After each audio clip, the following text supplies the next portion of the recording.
We're going to start with Steelers news. Mitch Trubisky named the starting quarterback for week 1, Kenny Pickett the backup. And that means Mason Rudolph likely to be inactive because head coach Mike Tomlin says that the Steelers will have 2 quarterbacks active on the roster. We tried to tell you all offseason long it was going to play out this way, that Trubisky would in fact be the week 1 starter.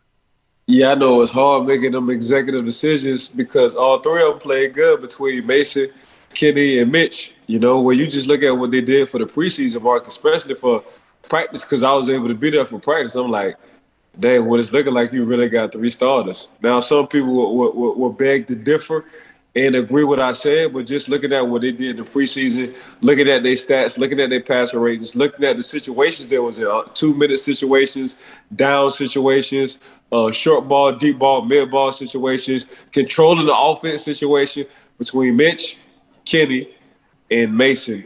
All 3 of them had a good, not a good, but a great preseason so far. So, yes, Ike, I'm with you there too. And if I'm the Steelers, that trade deadline's not till November the 1st. Hang on to all 3 because injuries can happen. We saw what happened in 2019 when the Steelers trade away Josh Dobbs to the Jaguars, and then you're left with Mason Rudolph and Duck Hodges.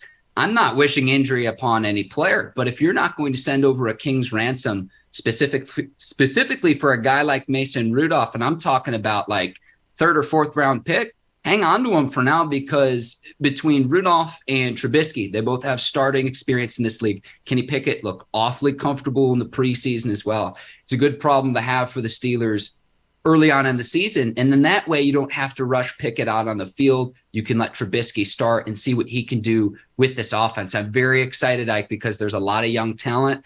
The big question for me is going to be whether the offensive line can hold up regardless of who's back there at quarterback. So I'm really excited to see what this looks like in week 1 because as good as things looked in the preseason, Ike, I always go back to what our guy Damashek says. It's a little bit like a war reenactment. It counts for real starting Sunday. We'll see what happens when the Steelers take on the Bengals. Yeah, I mean, preseason, you know, when I look at preseason, I look at presentation. You know what I'm saying? I look at it as like a new relationship. You know, when you get into a new relationship, you just showing the female or the female showing you the presentation of their side of the ball. Now, when it becomes serious, then you show who you really are. The same thing with football. Like when you look at the preseason, it's just the presentation. So they're showing that they are displaying their talent. But by the end of the day, once the regular season comes, Mark, it's really getting to the nitty gritty.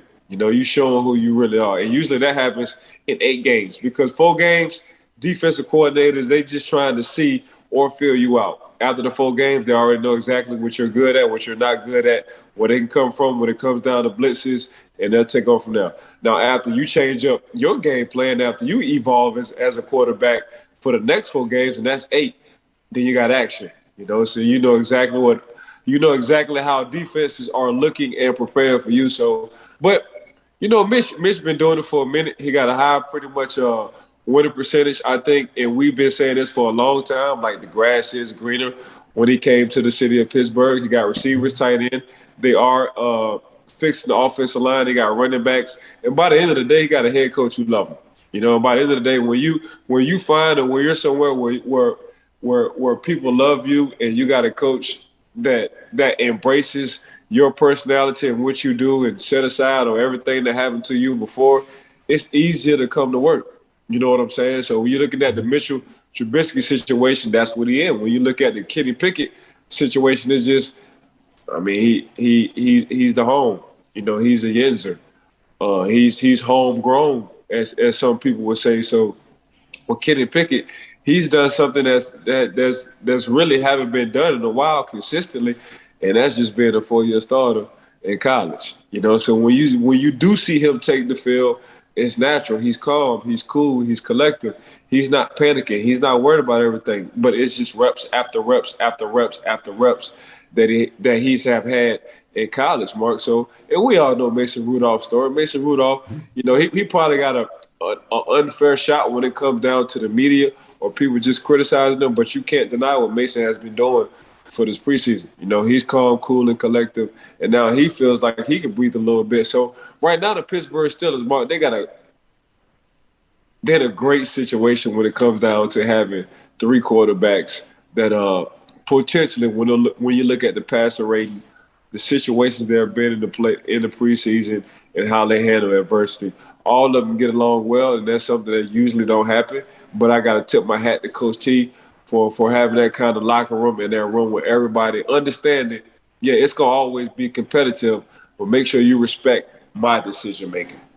Yeah, and speaking of Coach T, Ike, I'm glad I'm not the only one who has problems copying and pasting properly in my day-to-day life. And it was so funny to see the depth chart comes out, and it was like, okay, Pickett's the third stringer, which honestly, not that big a deal. But I do think it's a feat that he beat Rudolph out for the backup spot, Ike. But to say that it was a copy-paste error, I make those kind of mistakes at work in my day job all the time, Ike.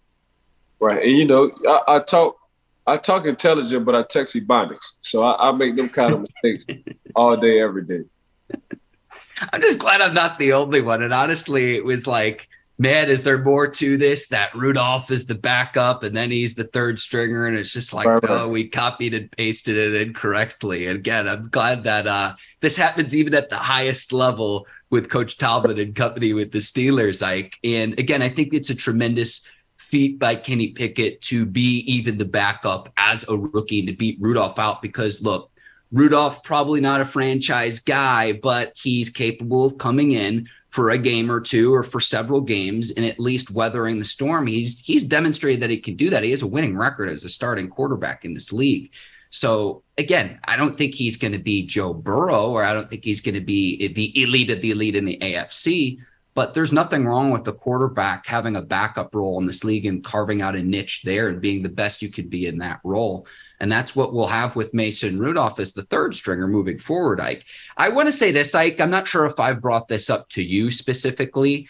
Going back to the draft when the Steelers drafted Pickett, you go back to 1983 when the Chief was in charge, Art Rooney Sr. I know the Rooneys wanted to draft another Pittsburgh quarterback in that draft, the guy by the name of Dan Marino.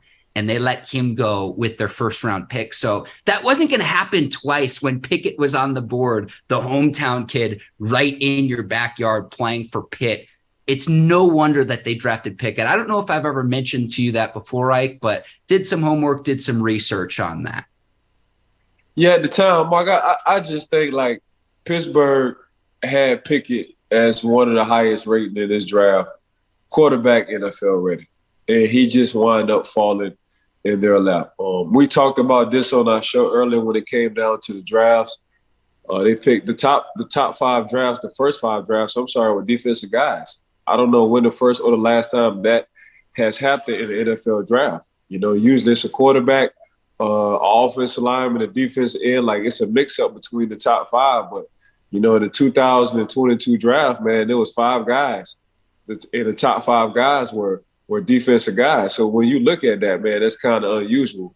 And usually it's a domino effect when it comes to that. Once you start picking one guy, you know, you pick a quarterback, then the second or the third team, they might pick a quarterback, and it's a domino effect. But that was very odd this year. But it just goes to show you, man, what teams think about the way the NFL is going, man. They got to have defensive guys not only who can get to the quarterback, but who can also cause turnovers as well.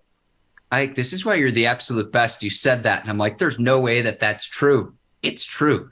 Oh, yeah. Trayvon Walker to the Jags, Hutchinson to the Lions, Derek Stingley to the Texans, Sauce Gardner to the Jets, and then Kayvon Thibodeau to the Giants.